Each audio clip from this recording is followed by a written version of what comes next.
Europe after the election seems to be a divided Europe. Has the austerity policy failed? Is it time for making new debts? And how is the ECB trying to stimulate the European economy once again? That's what I'm talking about with Heiko Peters of Deutsche Bank Research. Mr. Peters, first of all, please tell us, how has the DBIX developed? How is the world economy looking right now? The world economy accelerated somewhat in May. The DBIX increased to a level slightly below 1, and this points to a growth rate of the world economy of around 3.5%.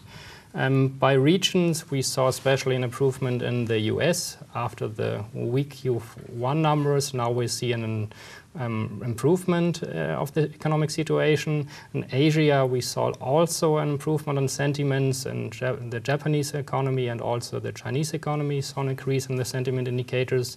In Europe on a whole, the PMIs are also on a level of on an expansionary level, but the indicator for Germany, the IFO index, declined somewhat in May, but was still on a relatively high level. Mm-hmm.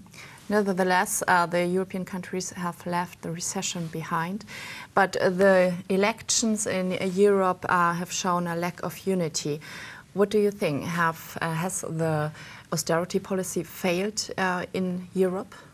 That's one of the problems. With the moderate recovery, which we think will continue on a relatively low level, and the improvement on the financial markets, the refinancing costs of the government debts are on a relatively low level.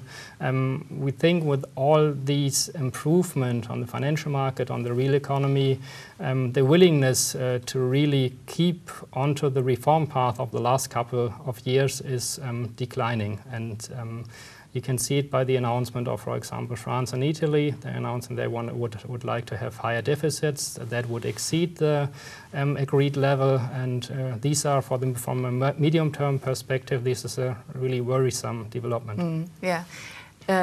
France and Spain and Italy want to invest, what seems to be good.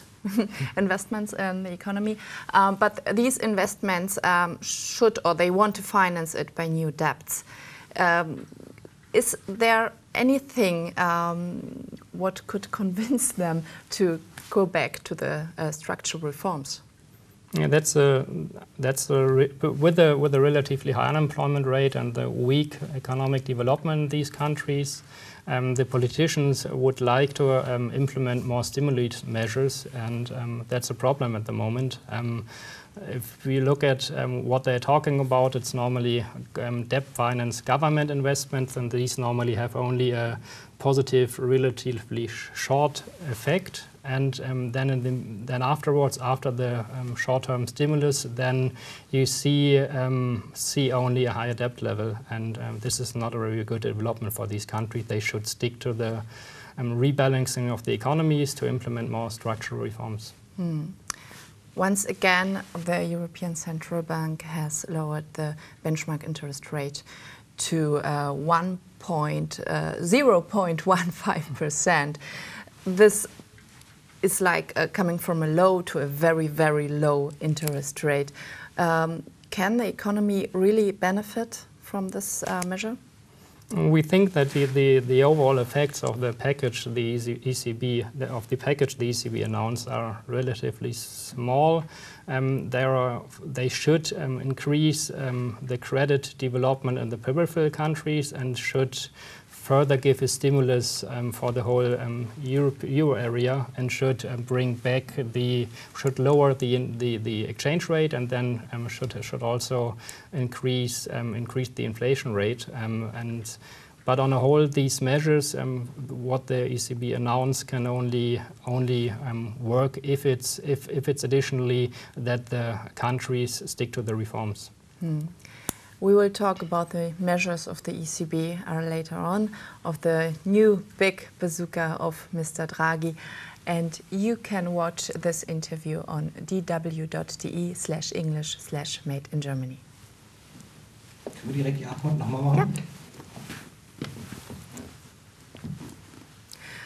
Ja. We will talk about the new big bazooka of Mario Draghi later on. How can the measures help to fight deflation and to lower the euro and to stimulate the economy? Thank you so far, Mr. Peters. And you can watch the full interview on dw.de/English/Made in Germany.